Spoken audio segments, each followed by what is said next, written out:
It turns out that a lot of the serious and scary-looking equations in science can actually be applied to the mundanes of our everyday life.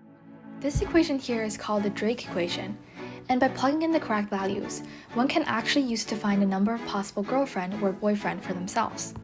Although this certainly isn't what Dr. Frank Drake had in mind when he came up with the equation in 1961, he was actually trying to find a number of advanced civilization in the Milky Way or just aliens.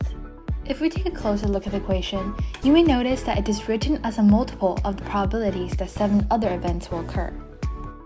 What the formula is doing is that it's breaking one single event, such as A, into sub-events B, C, D, and E. Those sub-events are the prerequisite for event A. In other words, they have to happen first in order for event A to occur.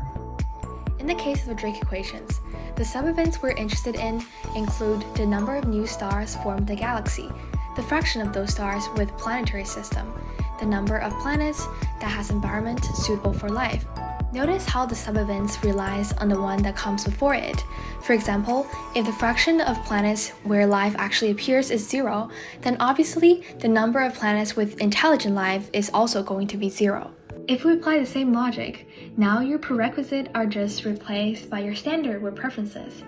And instead of having the first term as a number of new stars, it could be the number of people of the sex that you find attractive, number of people who have blue eyes, or really just any of the characteristics that you find attractive.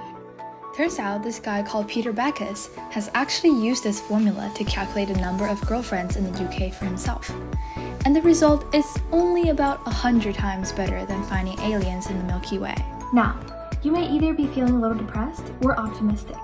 But either way, I hope you enjoyed my video and learned something new today.